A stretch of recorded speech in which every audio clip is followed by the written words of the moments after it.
4월 24일, 4월 마지막 주일이죠. 주일 예배, 달빛교회 주일 예배 하나님께 드리도록 하겠습니다. 예배로의 부름으로 시작합니다. 너희 의인들아 여호와를 즐거워하라. 찬송은 정직한 자들이 마땅히 할 바로다. 수금으로 여호와께 감사하고 열줄 비파로 찬송할지어다. 새 노래로 그를 노래하며 즐거운 소리로 아름답게 연주할지어다. 아멘. 다 같이 일어나셔서 찬송가 27장 찬송하겠습니다. 27장입니다.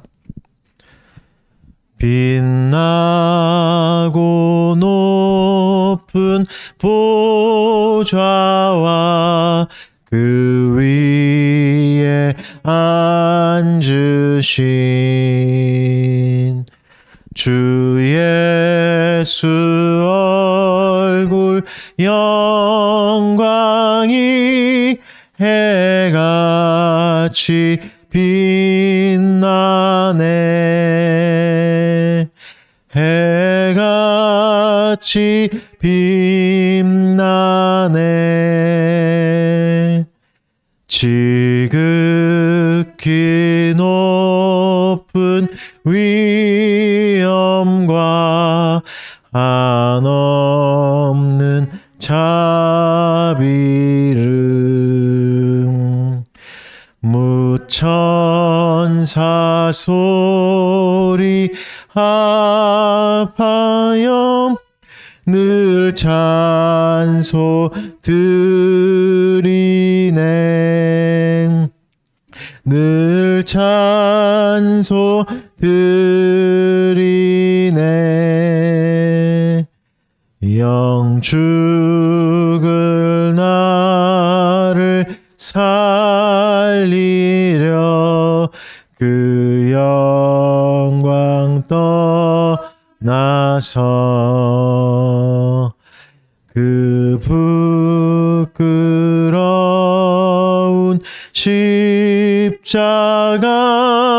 날 위해 지셨네. 날 위해 지셨네.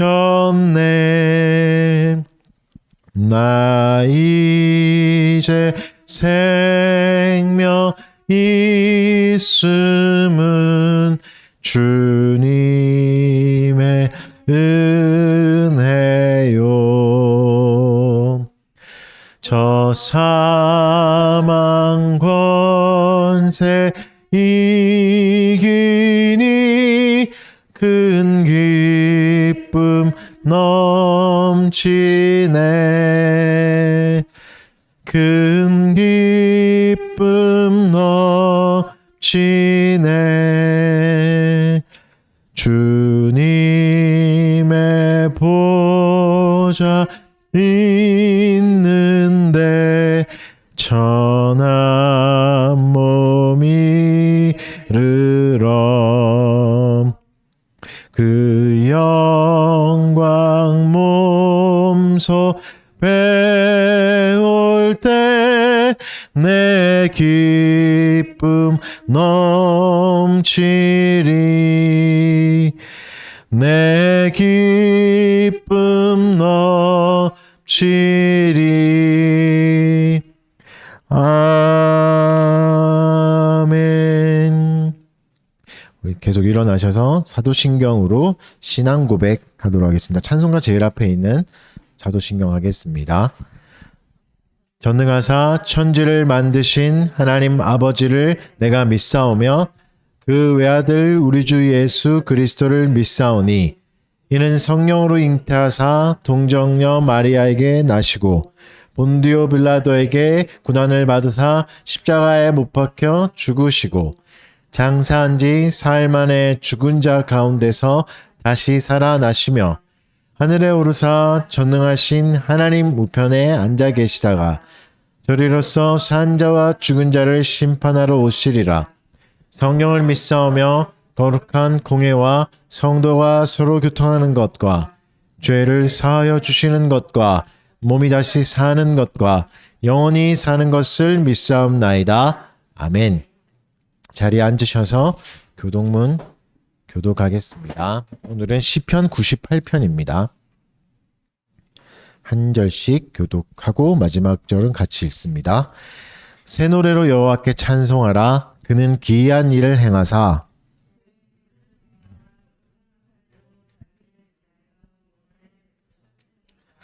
여호와께서 그의 구원을 알게 하시며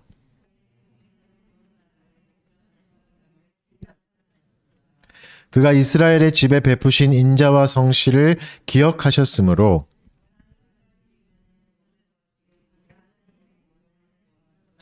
온 땅이여 여호와께 즐거이 소리칠지어다. 수금으로 여호와를 노래하라. 나팔과 호각 소리로 왕이신 여호와 앞에 즐겁게 소리칠지어다.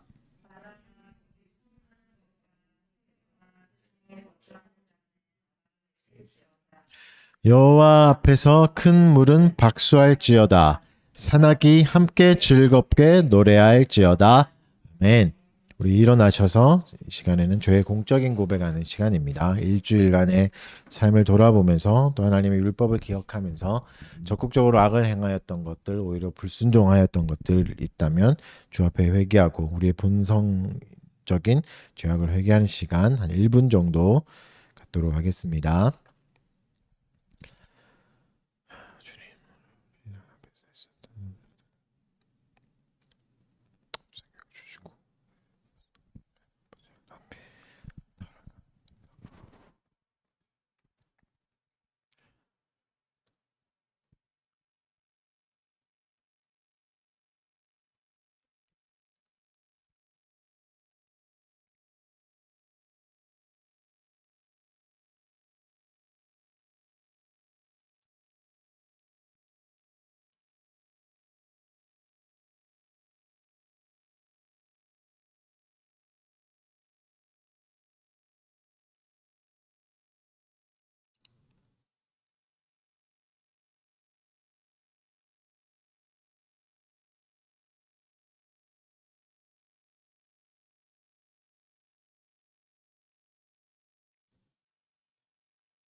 그가 우리를 흑암의 권세에서 건져내사 그의 사랑의 아들의 나라로 옮기셨으니 그 아들 안에서 우리가 속량 곧 죄사함을 얻었도다. 아멘. 계속 일어나셔서 감사 찬송하겠습니다. 시편 찬송 23장입니다. 시편 10편 1절에서 4절 12절 그리고 찬송하겠습니다.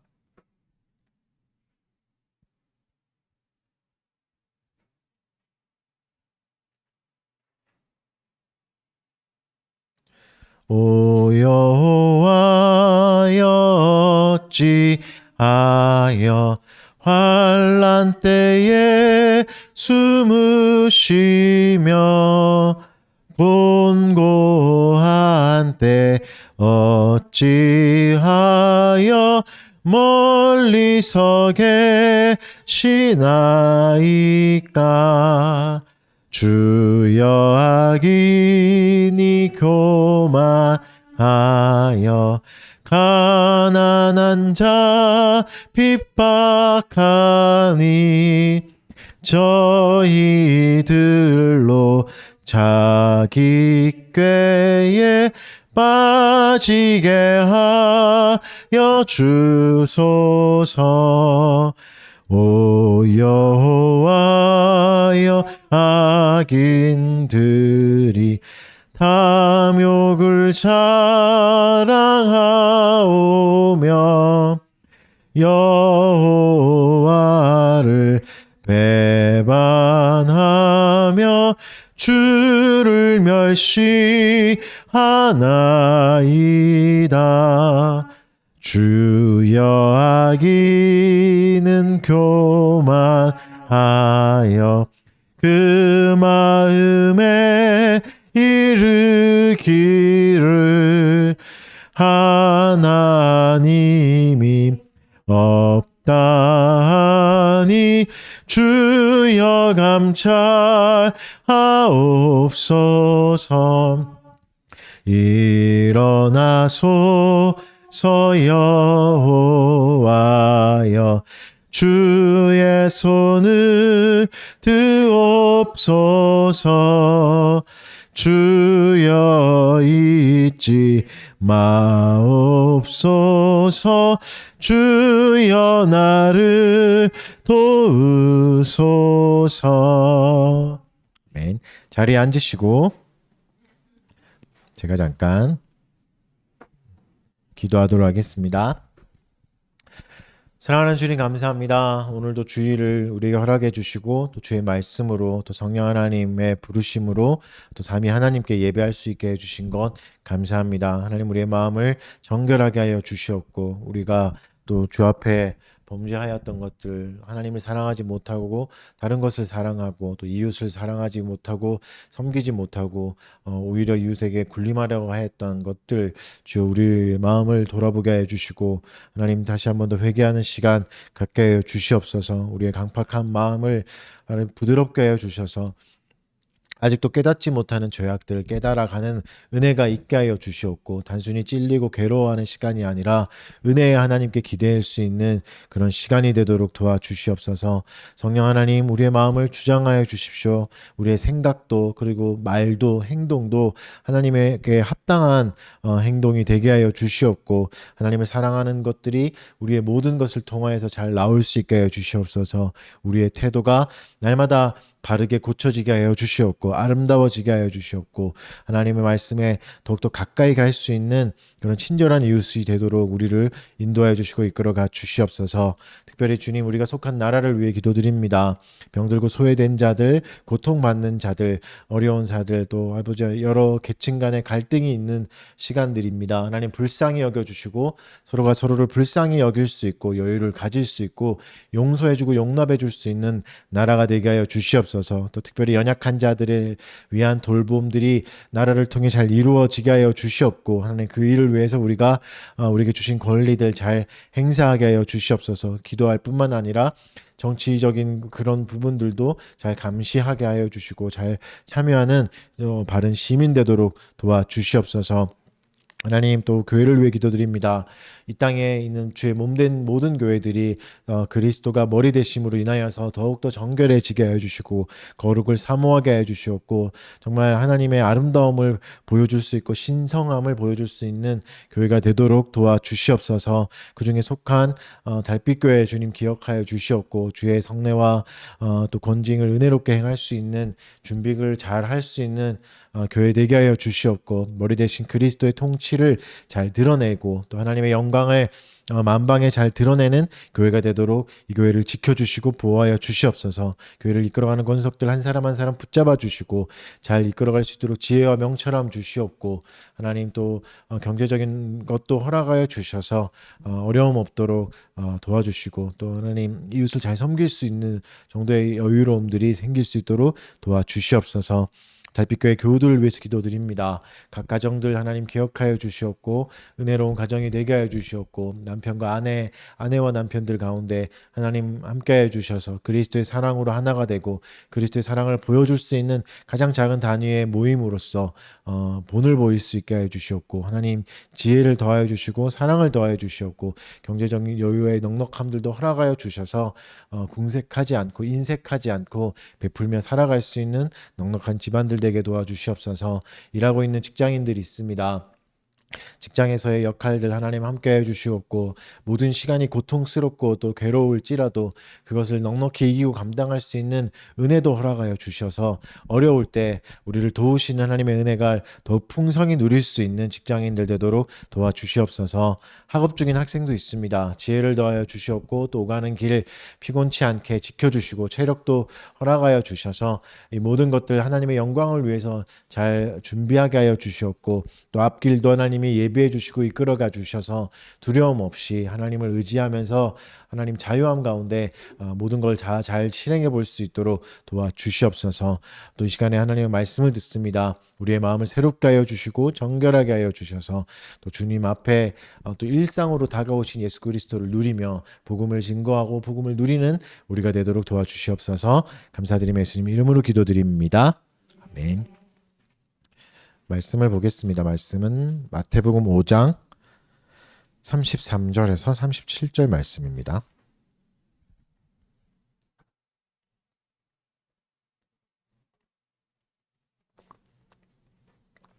마태복음 5장 33절에서 37절 말씀 제가 한번 읽어드리겠습니다. 또 옛사람에게 말한 바 헛된 헛맹세를 하지 말고 내 맹세한 것을 주께 지키라 하였다는 것을 너희가 들었으나 나는 너희에게 이르노니 도무지 맹세하지 말지니 하늘로도 하지 말라 이는 하나님의 보좌이며 땅으로도 하지 말라 이는 내가 한터럭도 희고 검게 할 수 없음이라. 오직 너희 말은 옳다 아니라 하라. 이에 지나는 것은 악으로부터 나느니라. 아멘.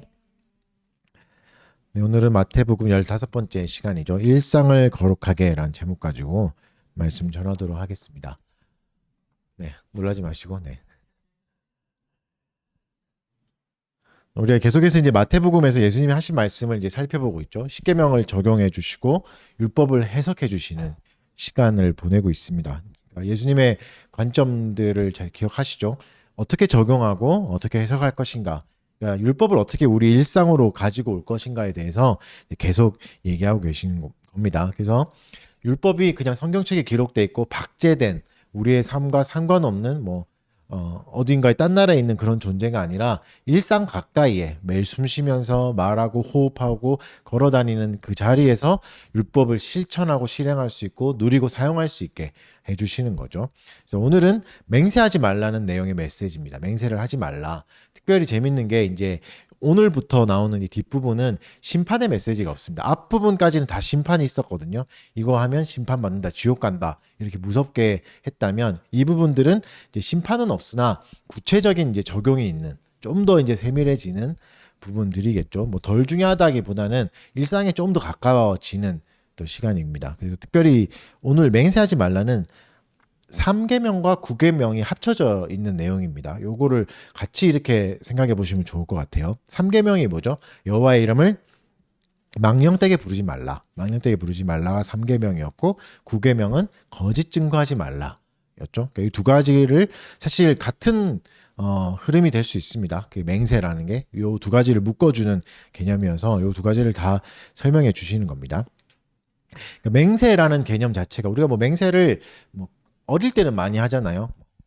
어릴 때는 많이 하는데 점점 잘하면서 이제 안 하죠. 나 어제 외계인 봤어, 맹세 이렇게 많이 하다가 이제 그런 구라를 자꾸 치면 이제 사회생활이 안 되겠구나를 알게 돼서 점점 안 하게 되는데, 네, 맹세가 우리가 그렇게 많이 쓰나 싶지만 조금 더 넓게 보면 그냥 말 자체거든요. 말에 대한 가르침이라고 보면 좋을 것 같습니다. 그래서 말이 굉장히 중요합니다.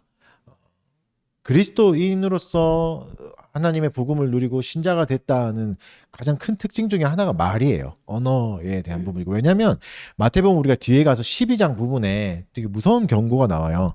12장 36절 37절 제가 한번 읽어드릴게요. 마태복음. 내가 너희에게 이르노니 사람이 무슨 무익한 말을 하든지 심판날에 이에 대하여 신문을 받으리니 내 말로 의롭다함을 받고 내 말로 정죄함을 받으리라. 이렇게 말씀하십니다. 무슨 말이죠? 네가 한 말, 무익한 말, 나쁜 말, 상처 주는 말도 심판받을 거고 신문 받을 거다. 그리고 네가 한 말로 의롭다함도 받을 수 있다. 그러니까 말을 잘하면 의롭다함을 받고 인정도 받을 수 있고 내 말 잘못하면 정죄함도 받는다. 그래서 무슨 말이죠? 말에 대해서 반드시 심판하신다는 겁니다. 그래서 말을 내뱉는 걸 되게 조심해야 됩니다. 우리가 내뱉은 말이 심판을 받습니다. 그렇게 치면 제가 제일 많이 심판받겠죠. 제일 많이 말하는, 지금도 아무도 안 떠들고 저만 말하고 있잖아요. 그러니까 목사가 사실 제일 심판 많이 받겠죠. 그런 부분에 대해서. 그래서 좀 위로를 삼으시고, 하지만 여러분도 받는다는 거. 그래서 우리가 말을 바르게 하면 의롭다함을 받고 잘못 내뱉은 말, 상처 주는 말, 이런 말은 정죄함을 받습니다. 그래서 바른 말을 해야 되겠죠.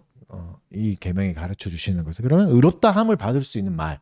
내가 말을 잘하면 의롭다함을 받을 수 있는 거잖아요. 굉장히 좋은 사실은 은혜의 도구가 될 수 있는 거거든요. 그것을 좀 알아보도록 하겠습니다. 그래서 본문을 들어가면 오늘 예수님이 이제 좀 어려운 말씀을 좀 하시는데, 받기 어려운 말, 도무지 맹세하지 말라 이렇게 말씀하십니다. 도무지의 원어 자체를 보면 completely 뭐 이런 의미예요. 그러니까 완전하게 하라는 말이죠. 그러니까 바르게 하라는 말이죠. 그러니까 완전히 금지시킨 그런 의미는 아닐 겁니다. 왜냐하면 구약에서 분명히 하나님이 맹세하라고 하시거든요. 신명기에서도 뭐 몇 번 나오는데 그 중에 한 구절만 읽어드리면 6장 13절에 이렇게 말씀하세요. 내 하나님 여호와를 경외하며 그를 섬기며 그의 이름으로 맹세할 것이니라. 이렇게 해요. 그리고 아브라함도 맹세를 합니다. 그렇죠? 아브라함도 맹세해요. 하나님의 이름을 걸고. 그리고 나중에 예수님도 그 십자가 앞에서 대제사장한테 심판받으실 때 맹세하라 그래서 맹세를 하세요. 그러니까 예수님 자체도 쓰시잖아요, 맹세를. 그러니까 도무지 맹세하지 말라는 거는 아예 금지시키는 건 아니겠죠. 그래서 요 뒤에 설명들을 좀 봐야 됩니다. 어떤 뉘앙스에서 어떤 흐름에서 이 맥락에서 이 얘기를 하셨는가를 봐야 되죠. 그래서 우리가 말씀을 좀 읽어보겠습니다. 오늘 본문 34절, 35절, 36절이 한 흐름이어서 한 번에 읽도록 해보겠습니다. 우리 세 절을 한번 읽어봅시다. 34절부터 36절까지 시작. 나는 너희에게 이르노니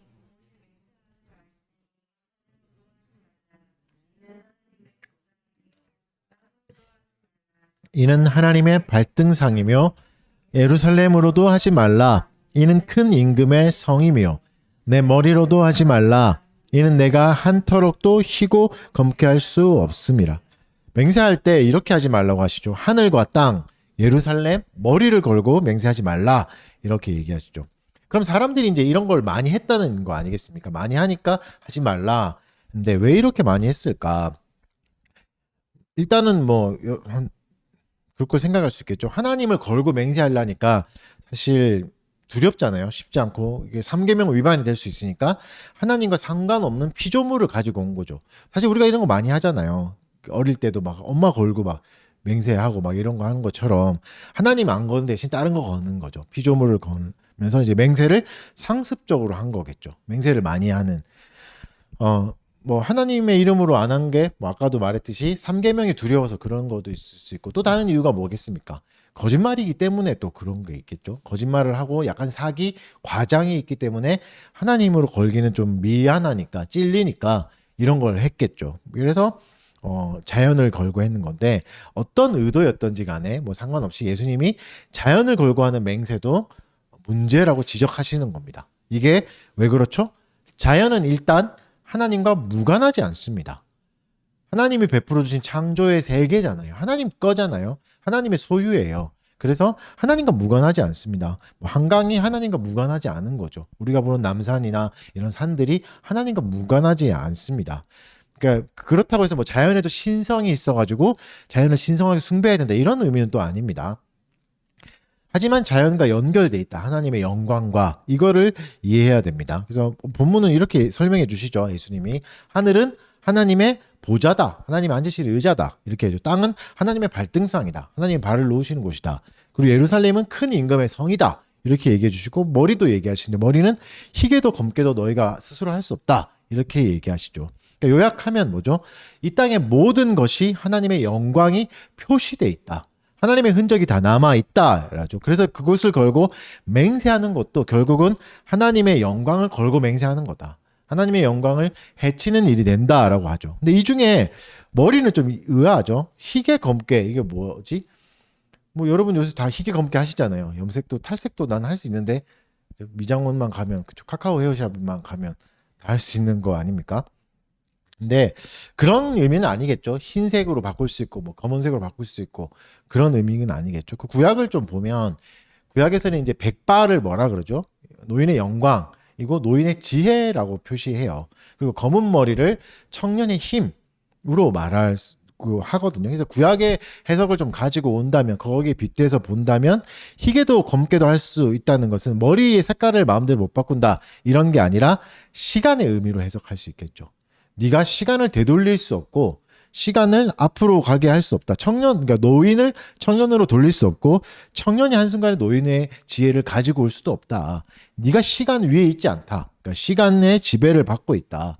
그래서 시간을 걸고 뭐 내가 나중에 이거 해줄게 이런 게 시간을 거는 거잖아요. 미래에 내가 이거 할 수 있어 이런 것들도 너의 영역이 아니다. 주권이 아니다라고 말하고 계신 거죠. 그러니까 시간조차도 하나님의 영광을 드러내는 데 쓰이는 거다.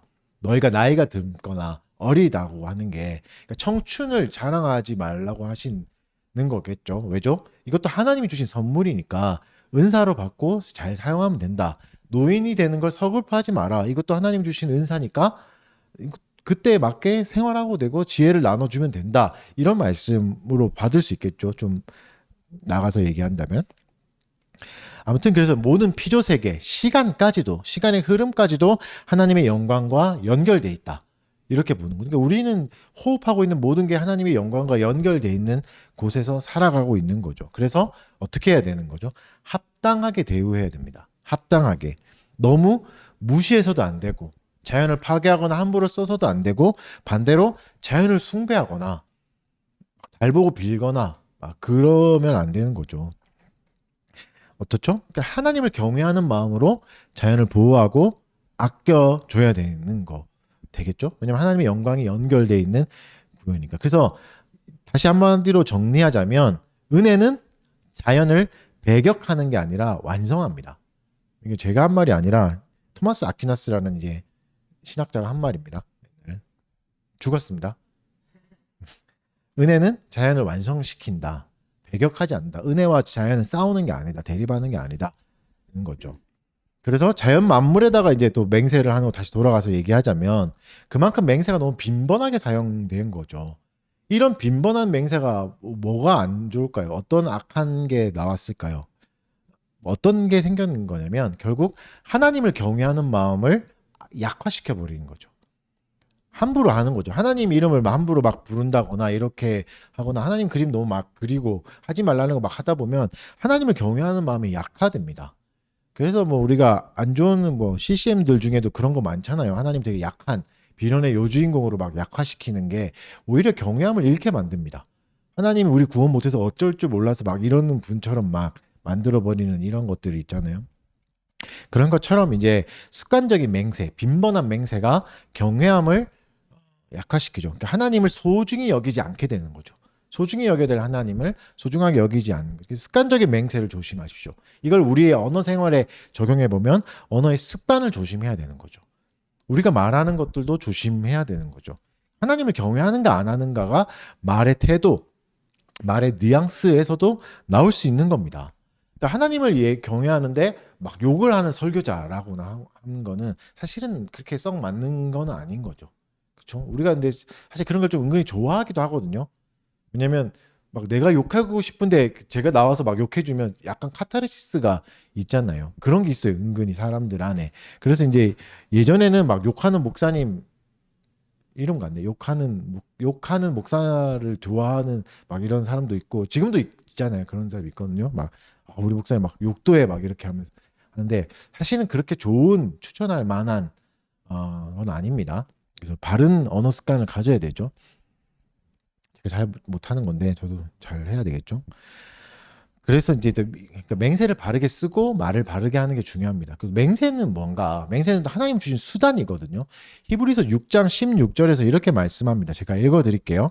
사람들은 자기보다 더 큰 자를 가리켜 맹세하나니 맹세는 그들이 다투는 모든 일의 최후 확정이니라. 그러니까 하나님 주신 건데 먼저 사람들 간에 다툼이 있을 때 억울함을 이제 풀 수가 없잖아요. 그때 하나님을 걸고 맹세해라. 그러면 뭐가 되죠? 다툼과 분쟁을 종결을 할 수 있는 거죠. 이 사람 진짜구나. 진심이구나. 믿어주라고 해서 주신 수단인 거죠. 그러니까 원래는 뭘 위해서 주신 겁니까? 우리의 갈등을 해결하기 위해서 주신 수단입니다.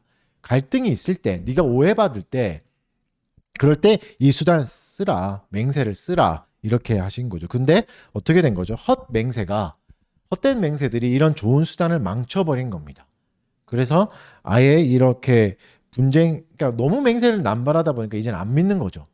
지금 시대가 그렇잖아요. 하나님 걸고 맹세할게 한다고 해서 누가 믿어줍니까? 아무도 안 믿는 시대가 돼버린 거죠. 그러면 우리는 왜 이렇게 빈번하게 맹세를 하게 됐을까?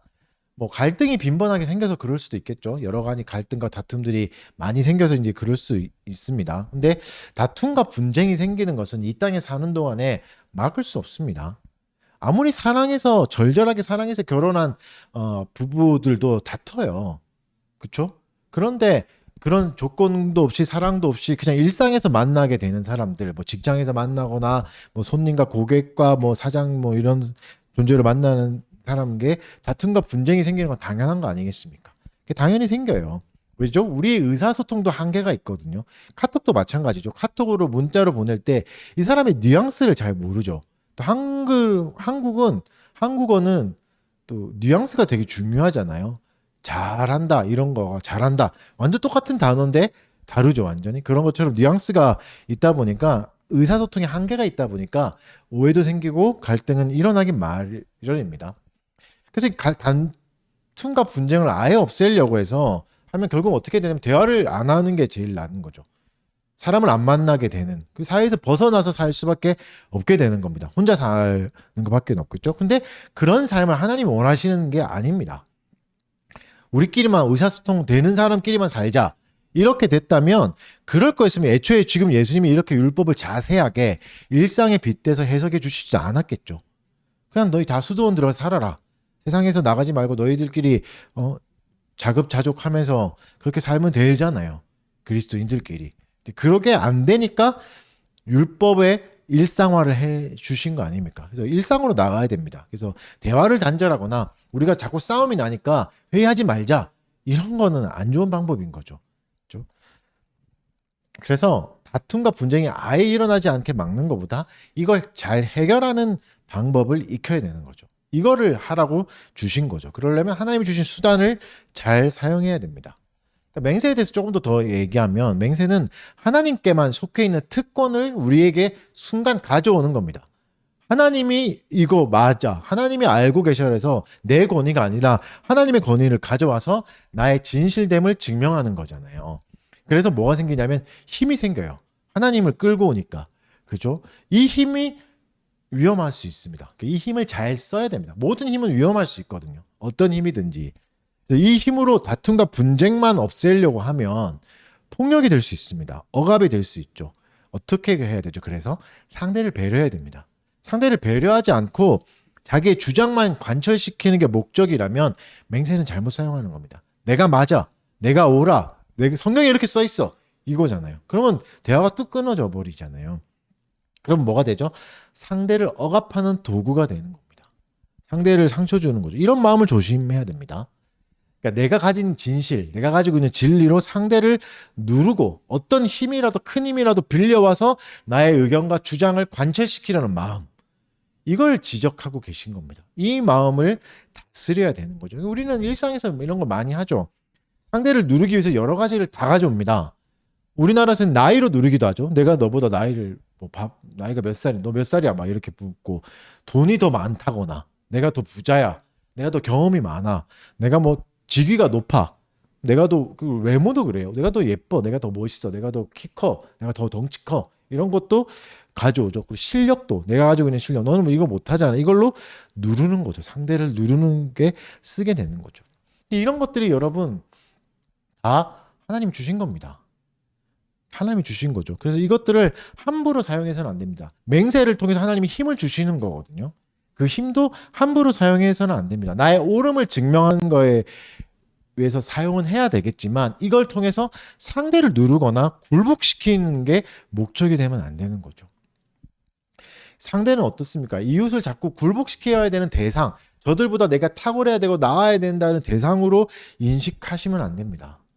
세상은 그렇게 자꾸 인식하라고 하거든요. 세상이 그렇게 서로를 눌러야 우리가 이기는 삶이잖아요. 어떤 거든지 다 경쟁률 있죠. 포켓몬빵 하나라도 살려면 경쟁자를 이겨야 살 수 있잖아요. 그런 시대잖아요. 네. 그러니까 상대를 존중히 여길 수가 없죠.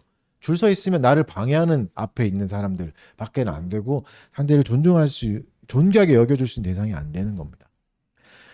그래서 여러분 말을 조심하셔야 됩니다. 말을 조심하려면 상대를 존중하는 마음을 가져야 되는 거죠. 말을 고친다고 되는 게 아니라 마음을 먼저 고쳐야 되는 거죠. 그를 대하는 태도들. 그리고 반드시 심판받는다는 것을 기억하셔야 됩니다. 그리고 쉽지 않은 상대들 만날 때가 많잖아요. 악한 상대, 못된 상대, 이런 사람들, 욕을 한 바가지 해주고 싶은 사람들, 욕 먹어도 마땅한 사람들 만날 때마다 먼저 불쌍한 마음, 불쌍히 여길 수 있는 마음을 달라고 기도하셔야 됩니다. 쉽게 생기는 마음이 아닙니다. 그래서 기도해야 구해야 되죠. 그 마음을 가지려고 노력해야 됩니다. 이 마음을 사모하셔야 됩니다. 이 마음을 갖추라는 얘기가 아니라 이 마음이 좋은 마음이라는 걸 가지셔야 됩니다. 그래야 구할 수 있는 거거든요. 그리고 우리 일상에서 이제 뿌려진 거짓들을 걷어내셔야 됩니다. 우리의 일상에 거짓이 너무 가까이 와 있다 보니까 너무 일상적으로 거짓말을 하거든요. 쉽게 약속하고 쉽게 이렇게 하는 부분들, 일상에 뿌리 내린 속임과 사기들, 이런 거 있죠. 이게 결국은 목적이 뭐죠? 사람을 누르려고 하는, 어릴 때부터 이제 그렇게 하잖아요. 이게 나쁜 마음임을 자각해 가셔야 됩니다. 이게 나쁜 거구나. 사람을 누르고 나를 더 잘나 보이게 하려고 자꾸 과장하는 거, 과시하는 거, 돈으로 누르고 외모로 누르고 뭔가로 자꾸 누르려고 하는 것들 잘못이라는 걸 깨달으셔야 됩니다. 뉘우치고 회개하셔야 됩니다. 그러면 이런 것들은 뭔가, 물론 여러분 이건 인정해야 됩니다. 하나님 주신 탁월함이 있어요. 각자 있어요. 누구에게 외모로 주실 수도 있고, 누구에겐 돈으로 주실 수도 있고, 좋은 환경으로 주실 수도 있고, 성품으로 주실 수도 있습니다. 승승장구할 수 있는 뭐 이런 환경이나 이런 것들도 될 수 있겠죠. 근데 이 탁월함은 나만을 위한 것은 아닙니다.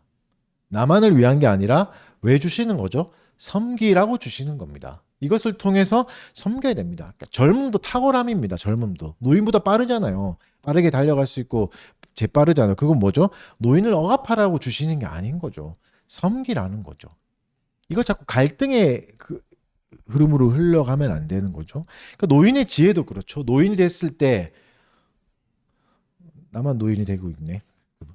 노인이 돼갈 때 지혜가 생기고 경험이 생기죠. 그때 나 때는 안 그랬어, 이게 아니라 그 지혜로 젊은이를 섬기는, 어리고 미숙한 사람을 섬기는데 써야 되는 거죠. 갈등이 아니고, 그러니까 누구를 누르고 내가 우월감을 느끼기 위해서 자꾸 쓸 때 꼰대가 되는 거죠. 우리가 말하는. 그래서 여러분 이런 탁월함들, 하나님 주신 다른 사람보다 나은 점들은 반드시 섬기는 데 쓰셔야 되는 겁니다. 섬기라고 주신 나의 사명으로 인식하셔야 됩니다. 그래서 이걸로 내가 잘 섬겨야 되는구나. 그렇죠? 예쁜 외모를 주신 분도 있을 거 아니에요? 다 그렇게 생각하시죠, 스스로? 그러면 이 친절한 외모로 누구 꼬시는 데 써야지, 이렇게 하지 않고, 그렇죠? 이제 좋게 쓸 수 있겠죠? 저는 잘 모르겠습니다. 그런 알아보십시오. 각자 알아서 해보시고. 아무튼 이렇게 살 때 뭐죠? 왜 이렇게 살아야 되죠? 일상이 하나님의 영광과 연결돼 있기 때문에, 우리의 둘러싼 자연에 둘러 있기 때문에 그런 거죠. 이렇게 살 때, 이웃을 존중해 줄 때 하나님의 영광이 드러나는 겁니다. 내 말을 고치려고 노력할 때, 나의 탁월함을 가지고 사람들을 섬기려고 할 때 하나님의 영광이 드러납니다. 그럼 나의 탁월함은 더 빛나겠죠. 하나님이 주신 것이니까. 그렇죠? 그걸 굳이 부끄러워할 필요도 없고, 그렇죠? 그걸 잘 쓰면 되는 거니까. 그렇죠? 그래서 여러분 마지막 예수님이 주신 결론을 봅시다. 마태복음 5장 37절 마지막 절 읽어볼게요. 다 같이 읽겠습니다. 시작. 오직 너희 말은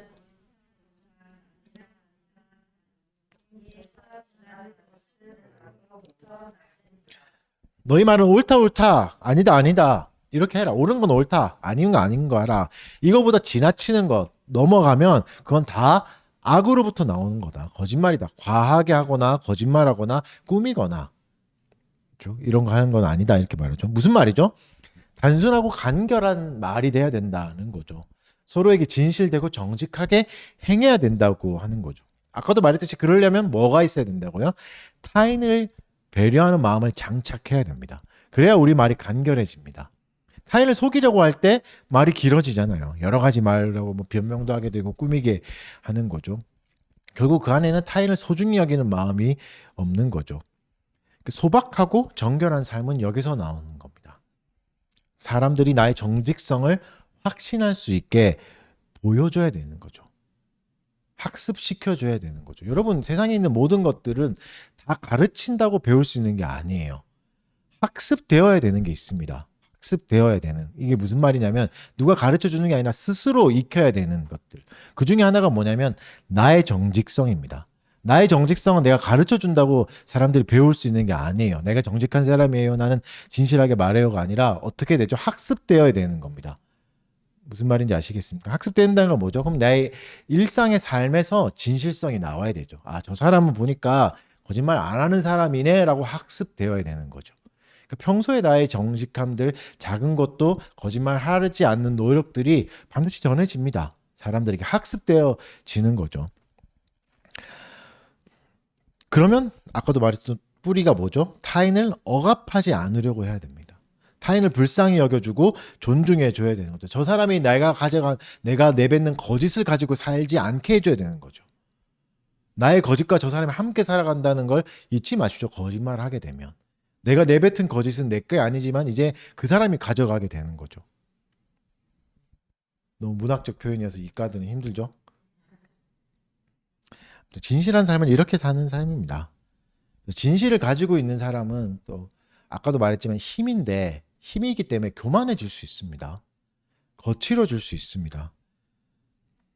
이게 중요한데 조심해야 될 건데 진리를 가진 사람의 삶의 양식과 태도는 이렇게 되면 안 되는 거죠. 진리는 따뜻하게 전달되어야 됩니다. 진리를 깨달았을 때 우리가 제일 먼저 사실 보이는 게 뭐냐면 오답들이에요. 아, 저건 틀렸네. 저건 아니네.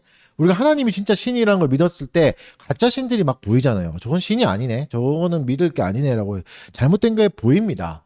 물론 그것도 해야 돼요. 그게 나쁜 건 아니지만 잘못된 걸 또 지적할 줄 알아야 사유가 개선되고 바르게 가겠죠. 다른 길로 안 가고 나의 삶도 그렇게 될 거고. 그런데 그것들은 이제는 아름다운 그릇에 잘 담겨야 됩니다. 잘 담겨서 전달해야 됩니다. 전달하는 방식도 이제는 고민해야 됩니다. 그러니까 진실을 전달하기 위해서는 성숙한 삶이 필요한 겁니다. 진실된 삶이 필요한 겁니다. 여러분, 내가 이웃에게 친절하지 않는데 사람들이 나를 진실하다고 봐주겠습니까? 아예 나를 제껴놓을 겁니다. 저 사람에 대해서 아예 관심도 꺼버릴 겁니다. 스위치를 꺼버리는 거죠. 저 사람이 어떤지 아예 안 보게 돼요. 우리가 그렇죠. 첫인상이 나쁜 사람에 대해서는 아예 안 살펴봐요. 아예 그냥 제껴놓고 안 가게 되잖아요. 그러니까 그게 우리의 진실성을 증명하지 못하는 수단이 될 수 있습니다. 진실성을 증명하려면 결국은 친절한 부분도 있어야 되는 거죠. 그러니까 누가 봐도 옳은 것을 전달하기 위해서는 우리의 삶과 모습과 말과 태도 또한 누가 봐도 옳아야 되는 겁니다. 그러니까 그리스도인이 진리를 가지고 있다고 하는데 삶의 태도는 진실하지 않으면 진리가 잘 전달되지 않습니다. 물론 그래도 진리는 뚫고 전달되기 때문에 진리긴 하지만 오래 걸리겠죠.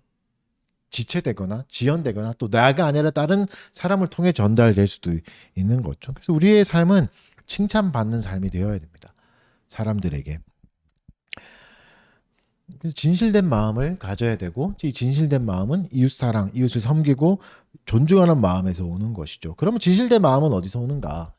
아까도 말씀하셨죠. 이에서 지나는 것은 악에서부터 온다. 그럼 반대는 옳다 아니다. 진실된 마음은 어디서부터 오는 거죠? 하나님으로부터. 여러분, 모든 선한 것은 최고선이신 하나님으로부터 오는 겁니다. 내 삶에 있는 모든 선한 것은 하나님으로부터 오는 것이지 사탄이 준 게 없잖아요. 그렇죠? 그래서 모든 좋은 것은 하나님으로부터 오고 그래서 우리는 하나님을 바라봐야 됩니다. 모든 선한 것을 받기 위해 진실한 삶을 살기 위해서 우리가 뭘 해야 된다고요? 하나님을 바라봐야 됩니다. 그분이 얼마나 정직하신지, 그분이 얼마나 신실하신지, 그분이 얼마나 아름다우신지, 그분이 얼마나 아름다운 태도로 우리에게 진실을 전해주셨는가 바라봐야 됩니다. 하나님 분명히 말씀하십니다. 내가 거룩하니 너희도 거룩하라. 내가 완전하니 너희도 완전하라. 되게 무거운 말씀이잖아요. 감히 우리가 어떻게 완전해질 수 있는가. 그러나 하나님 뭐라고 말씀하시면 나는 전능한 하나님이니 내 앞에 완전하라 이렇게 말씀하시거든요. 그게 무슨 말이죠? 나의 스스로는 안 되지만 하나님은 우리를 완전케 하실 수 있다는 겁니다. 그래서 내 능력으로 완전에 이르라는 말이 아닙니다. 하나님을 바라보고 하나님께 의지하고 하나님께 기대는 삶으로 완전을 얻으라는 말이죠. 이 논리적 단계가 있어야 되는 겁니다. 그때 우리는 하나님의 완전성 안으로 들어갈 수 있는 거죠. 다시 한번 설명해 드릴게요. 내 스스로 완전해질 수 없으니까 여러 가지 방법을 모색하라 이게 아닌 겁니다. 오히려 완전해질 수 없으니까 완전한 존재가 있잖아. 완전한 하나님이 있잖아. 하나님께 기대라 이런 거죠. 율법을 지켜야 되잖아요. 그래야 완전해지잖아요. 근데 못 지키잖아요. 그러니까 하나님께 기대라는 거죠. 율법을 폐기하거나 내 스스로 또 다른 노력들을 더 하는 걸로 파는 게 아니라, 이렇게 노력을 하지 말라는 게 아니라 하나님께 기대는 게 1차원적인 노력인데, 그거 안 하면서 다르게 하려는 것은 헛된 거다 말씀하시는 겁니다. 그래서 여러분, 우리가 시도하는 경건한 삶은 결국 우리를 하나님께로 가까이 가게 합니다. 그 삶이 성공해도 그렇고 그 삶이 실패해도 그렇습니다. 경건의 실패해도 하나님께 가까이 갑니다. 성공해도 하나님께 가까이 갑니다. 성공했을 때는 어떻죠? 아, 이게 선한 것이 하나님으로부터 온 거구나. 은혜구나. 내 삶이 이렇게 이루어지는 게, 내가 착한 일을 하고 이웃을 불쌍히 여기는 마음이 생긴 게 선한 것은 하나님께로부터 온 거니까 하나님이신 근원이신 하나님께로 가게 되는 거죠. 그리고 실패했을 때는 어떻죠? 우리를 은혜로 다시 일으키시는 분도 하나님밖에 없으니까 하나님께로 가게 되는 거죠. 이 프로세스가, 이 논리적 단계가 돼야 되는 겁니다. 그래서 여러분, 경건한 삶을 바르게 시도하는 사람은 모든 순간에 하나님과 가까워질 수밖에 없습니다. 그게 실패하든 성공하든 모든 때. 그래서 우리의 모습과 상관없이 우리는 결국은 하나님과 가까워지는 거죠. 우리의 성화는 때로 후퇴할 수도 있어요. 더 못한 사람이 될 수 있다고요. 그러나 그럼에도 불구하고 은혜를 기다리면 하나님께는 계속 가까워지는 거죠. 이게 예수님이 율법을 우리의 일상으로 가져오시는 이유입니다. 너 이거 잘 지켜야 돼, 못 지키면 안 돼, 이런 의미가 아니라 이걸 통해서 하나님께로 더 가까워지라고, 하나님의 영광을 사모하는 존재가 되라고, 은혜를 발견하라고 이렇게 해주시는 겁니다. 결론을 맺겠습니다. 오늘 말씀을 한마디로 그냥 정리하자면, 하나님 나라에 가려는 사람은 하나님과 같아야 됩니다. 그렇죠? 하나님 나라, 생각해보시면 상식적으로 하나님 나라 가는데 사탄 비슷하게 사는데 가면 안 되잖아요. 단순한 논리죠. 하나님 나라에 가려면 하나님과 같아져야 됩니다. 이 진리를 잊지 마십시오. 굉장히 무겁고 엄청난 진리입니다. 불가능해요. 어떻게 하나님 같아지겠습니까? 그래서 우리에게 하나님이 필요한 겁니다. 은혜를 구하고 그 은혜를 맛보십시오. 그런 사람들은 어떻게 열매를 맺을까요? 이웃에게 따뜻해집니다. 하나님의 이웃에게 따뜻하셨으니까, 불쌍히 여겨주셨으니까. 하나님 안 믿는 사람에게도 태양을 주시고 돈도 주시고 하잖아요. 하나님이 공평하게 대해주시잖아요. 진리로 사람들을 억압하지 마십시오. 진실로 사람들을 억압하지 마시고 굴림하려고 하지 마십시오. 상처 주지 마십시오. 내가 뱉는 말을 꼭 헤아려 보십시오. 이것을 다시 한번 복기해 보십시오. 그것을 하는 사람이 참된 그리스도인입니다. 한 번에 안 되겠죠. 그러나 점점 줄기는 해야죠.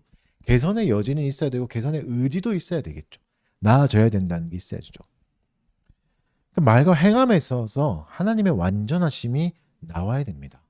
지식에서만이 아니라. 그래서 그것을 위해서 기도해야 됩니다. 은혜를 구해야 됩니다. 사랑하는 성도 여러분, 완전함을 추구하십시오. 그리고 하나님께로 더 가까이 가십시오. 그때 우리의 삶은 좀 더 아름다워질 겁니다. 이 삶을 잘 누리시는 달빛계 교우 되시기 바랍니다. 아멘. 찬송합시다. 찬송가 292장, 오늘 들었던 말씀을 기억하면서 주 없이 살 수 없네. 찬송합시다. 주 없이 살 수 없네.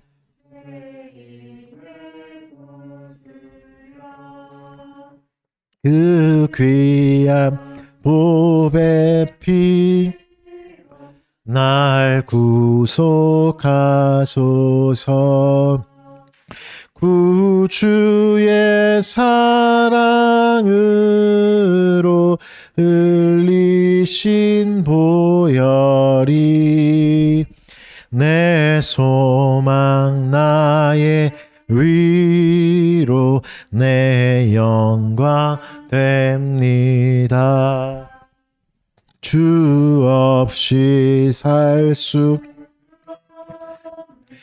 나 혼자 못 서리. 힘없고 부족하며 지혜도 없도다. 내 주는 나의 생명 또 나의 힘이라. 주님을 의지하여 지혜를 얻으리. 주 없이 살 수 없네. 내 주는 아신다. 내 영의 깊은 간구 마음의 소원을 주밖에 나의 마음 네 알아주리요. 내 마음 위로하사 평온케 하시네. 주 없이 살 수 없네. 세월이 흐르고 이 깊은 고독 속에 내 생명 끝나도 사나운 풍랑일 때 날 지켜주시니 내 곁에 계신 주니 늘 힘이 됩니다. 아멘. 헌금을 위해서 헌상기도 제가 잠깐 하겠습니다. 사랑하는 주님 감사합니다. 하나님 우리에게 삶의 터전을 허락하시고 또 땀 흘려 일하며 또 주께서 허락하신 분깃들 하나님께 다시 돌려드리게 하여 주신 것 감사드립니다.